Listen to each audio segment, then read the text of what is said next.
Today on Food Journey, we're on a colorful trip into the land of Afro-Latino food as I visit Michael Ogumbiyi, partner at Escobar's, here in the heart of Victoria Island, Lagos. Hola, Michael. ¿Cómo está? Muy bien. Welcome to Bar Escobar. Behind us and all around, the daunting figure of Pablo Escobar, criminal to some and Robin Hood to others. Michael Ogumbiyi, welcome to Food Journey. Thanks for having me. So here at Escobar, the food that's served is Afro-Latino cuisine. Can you tell us to start, what is Afro-Latino cuisine? I think essentially it is, if we take a quick history, obviously, of Africans being enslaved, being taken into Latin America, or South America rather, by the Portuguese, by the British, and so on, essentially.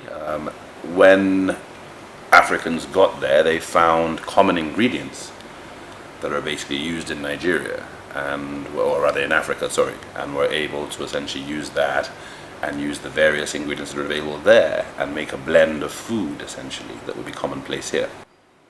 I like that answer. And now you can find around the world Afro being attached to several cuisines from that area. Afro-Chilean, Afro-Caribbean, Afro, even Mexican I've seen. So I've seen Afro-Asian, Afro-Japs, Afro-Brazilian even. The Brazilians mixed with Japanese and the rest of it. Oh my goodness. The inventiveness of food today is just amazing. Right, and it all comes from the cradle of civilization. Absolutely. Where we are from. That's fantastic. On many a fateful dark slave ship crossing, food accompanied so-called human cargo. Yams, cassava, rice, millet, beans, plantain, palm oil, just to name a few. And in the 16th century, while 5% of the captured ended up in North America, the remaining 95% were sent to Latin America, thus the birth of the Afro-Latino. So what inspires your particular brand of Afro-Latino cuisine? And when I say that, I mean, what kind of techniques or ingredients do you actually borrow from Latin America and infuse into your own recipes? Okay, to be honest, I'd probably have to say it's not so much borrowing from Latin America. It's essentially using what we have here and just taking some ideas. Right. In terms of presentation, perhaps using one or two ingredients that wouldn't be commonplace here, certain herbs, certain spices. For example? So, for example, oregano, coriander. Those things are definitely not found in our indigenous cuisine. You don't usually see something like oregano, which carries a kind of aniseedy taste, and the coriander with a bit of spice. Exactly. And an earthy sort of texture to it.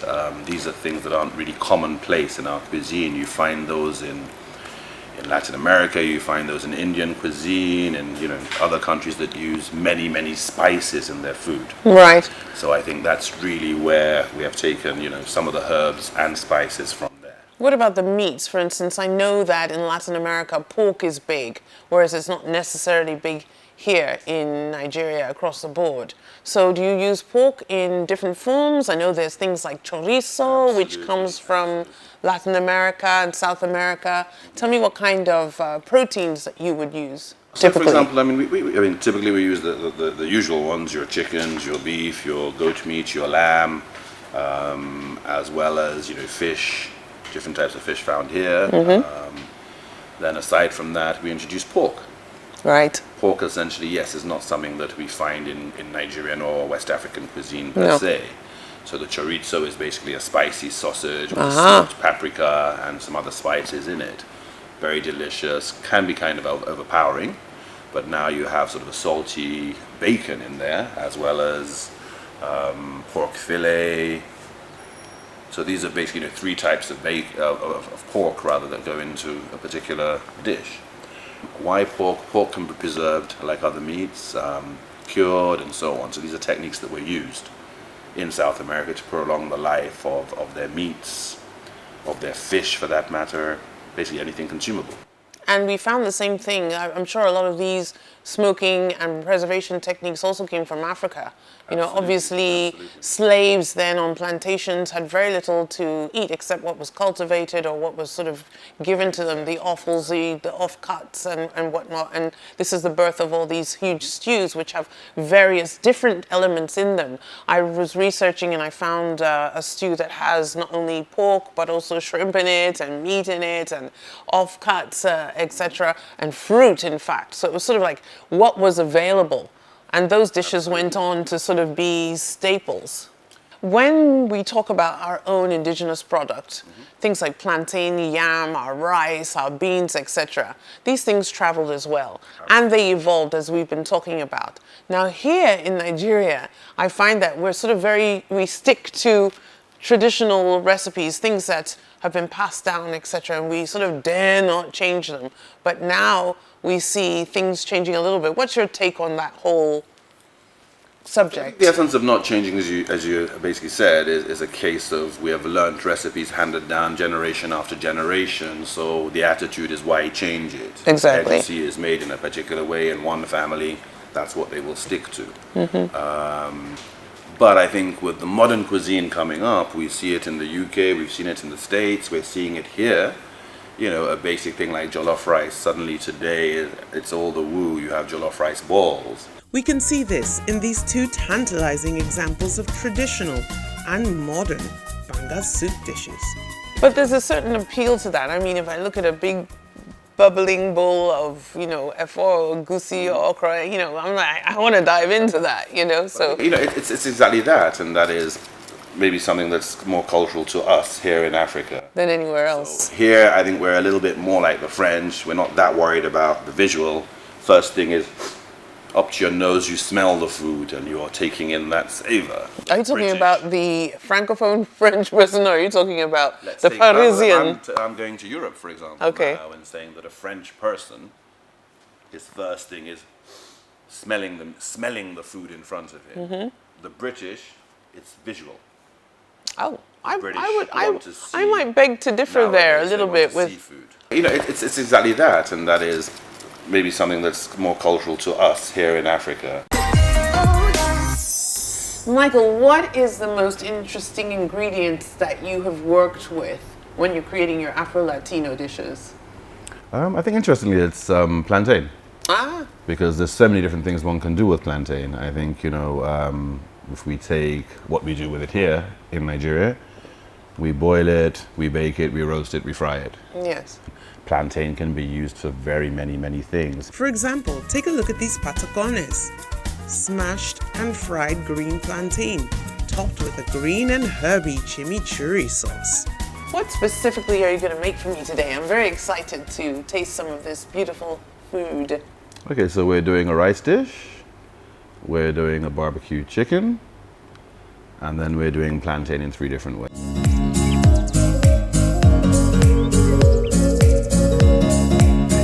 Different ways. My goodness, I'm in for a treat today. Good thing I didn't eat anything for breakfast.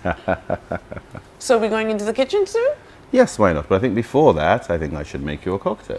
A cocktail? Let's have a bit of a Caribbean, Latino flavor. Oh, I love that. Lead me to the bar. Excellent.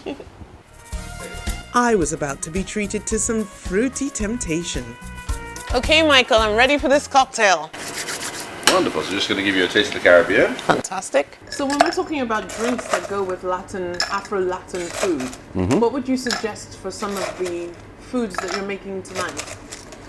I mean, I guess my view generally is cocktails and so on a pre-dinner. Right.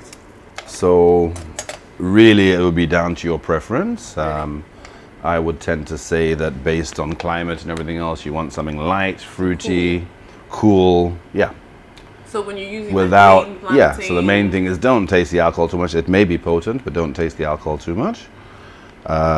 In terms of matching with foods, I'd leave that. I'd probably go on to wines and so on and match that with different types of wines. Right. So if I have a not so sweet plantain, for example, I can have a sweetish wine. Okay. So a flowery or bodied wine, for example, as opposed to a sweet wine. So like a Chardonnay or something would go pretty well with that. This Caribbean drink starts off with some white spirit and then 2 different syrups.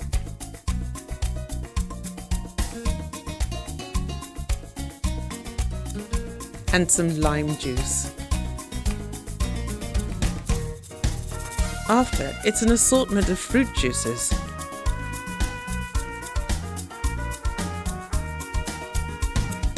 A secret ingredient is slipped in, triple sec. And then it's a good shake.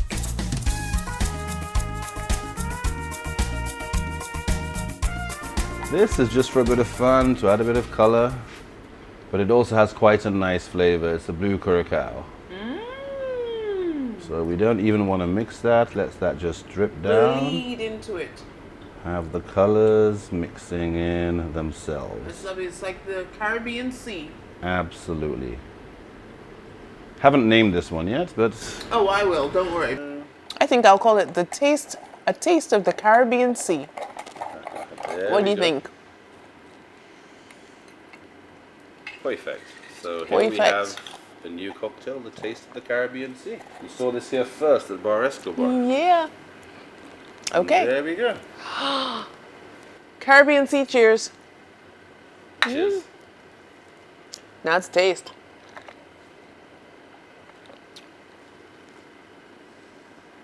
Wow. Burst of flavor, delicious. Taste that coconut in there. I can taste that punch of the alcohol in there. I can taste the beautiful pineapple juice. It's a winner. Thank you. Let's do double cheers because this is so good. Yes. Cheers to you. Here's to your health. And cheers to you. Let's take a look at Michael's exciting tasting menu today and all the activity behind the scenes. One of the stars of the show, plantain, will be showcased green and ripe today and stand boldly next to some chicken and shrimp. There's heat and warmth in blending our own indigenous ingredients with the warmth of South American chorizo and North African cumin, coriander, and even fresh oregano and parsley. Also on the table today, beans, olives, peas, and other exotica. I can't wait. The chefs had already begun the big prep, or mise en place, for our tasting. I'm interested to see how the plantain will be used in various forms as well.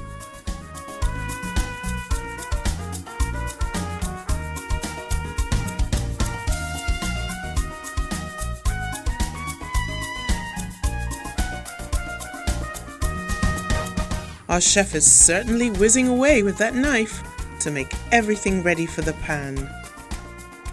Ah, the kitchen.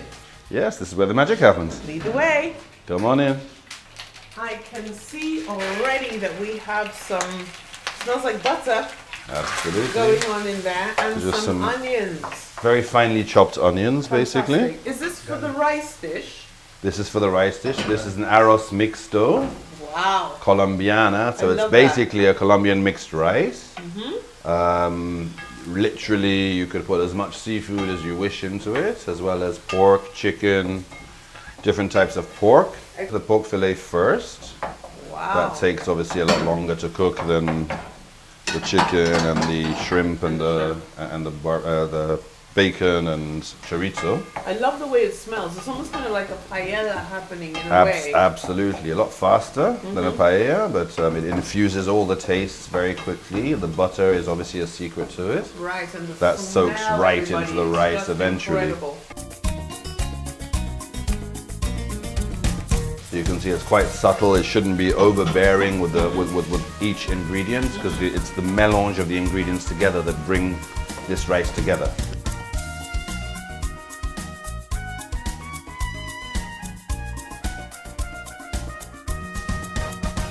We have some parboiled rice here as well that we were talking about. And is all this rice going to go into the pot? Amazing. So when you're talking about parboiling, should I give that to you? So we're doing the rice now. It's been parboiled, so it's not fully cooked. Fully cooked, right.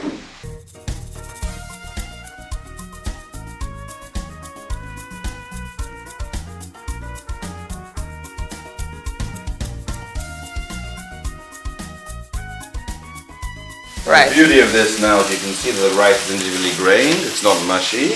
It's separated grains, which is the way you want this rice to be. Lovely. Not stodgy. It should be, you know, fluffy, and you just have all those flavors coming together.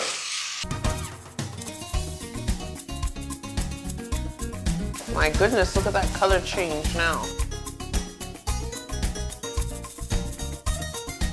And of course, there are other herbs, there are spices that will go in. I see. Here we've got Cumin, some and we have paprika. paprika, that beautiful red color. Paprika over here, and some cumin, distinct flavor, and some olive oil as well. So Michael, you're going to put in your little bit of cumin there. A lot of bit of cumin. I like the taste of it, so wonderful. Just use.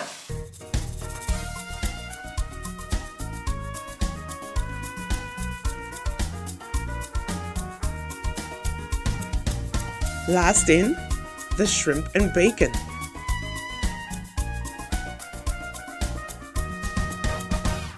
Well done, chef. So as you can see, 25-30 minutes Voila! from start to finish. Time to taste soon. Next, Michael was about to talk us through the making of a very special pizza. You've all seen me make pizza dough with a familiar formula, using flour and yeast. But this time, these two common ingredients are in for an uncommon pairing. So Michael, we are ready now to do the famous pizza base with plantain. I'm very intrigued to see how this is made. So can you talk us through it? Absolutely. So what we have initially is we're going to blend plantain Oh, and lovely. egg. Plantain and eggs. So you've got about 4 eggs in there. Yep, 4 eggs and 4 plantains basically. Fantastic.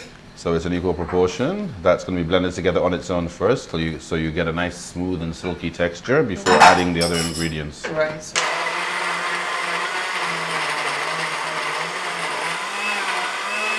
The essence is to get everything as smooth as possible. Right. So No lumps. Literally no lumps. Must be silky, Right. smooth. Obviously, as we know as plantain, even though it looks very liquid here, it's going to harden as we cook it. So this is almost like a plantain mousse, it looks like, in a way. Some people would call this a frittata, basically. Essentially, so you could almost call it a frittata base, then you're adding your pizza toppings on top of that later on.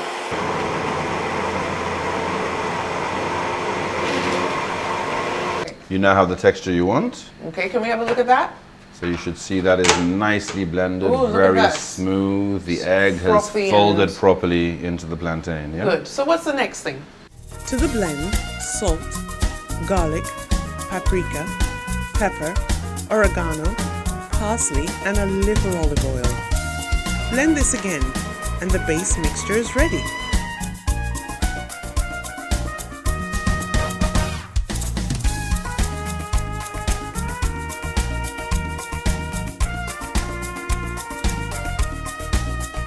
Meanwhile, Michael was ready to share his recipe for what would be the best barbecue chicken I've had this year.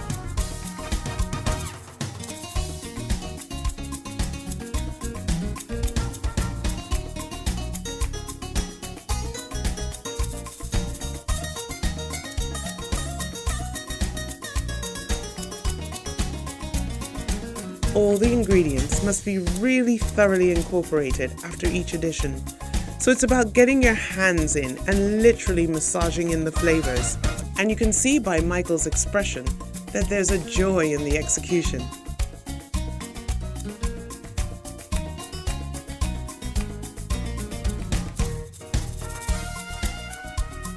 I can't wait to taste.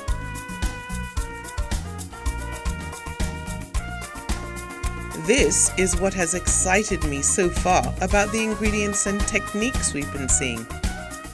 I like the idea of adding both meat and seafood to the rice. And I especially love the red color takeover by adding the paprika. The smell of the cumin and coriander brought North African warmth. But I'm most impressed by the new way to make pizza base, which has taken a healthier twist.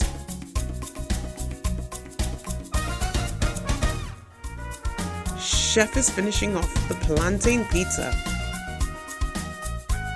with a simple tomato sauce and yummy toppings before it all goes back into the oven.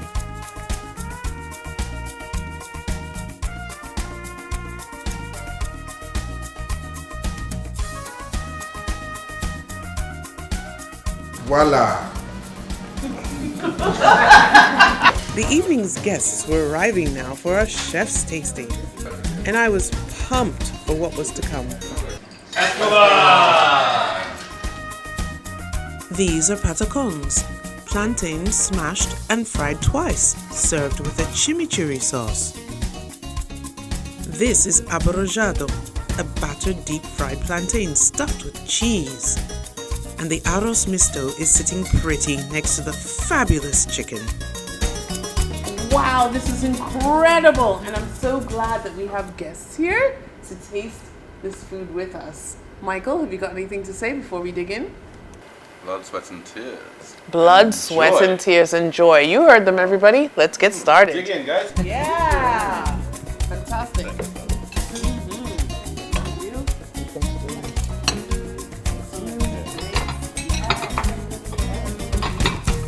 Stuff in, everybody.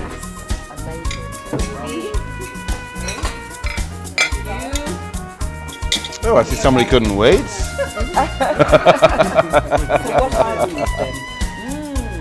Okay, so for you, this is abrogado. This is plantain, fried plantain with mozzarella in between, with a sumac dust, and your general sort of teppanyaki type crust.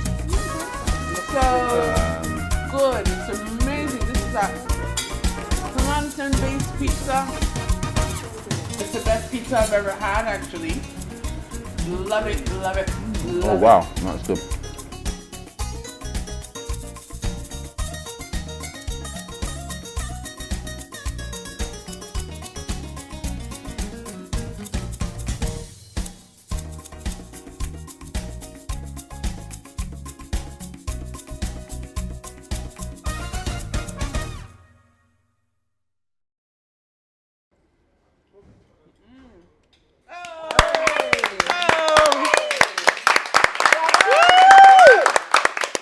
And the chef takes a bow.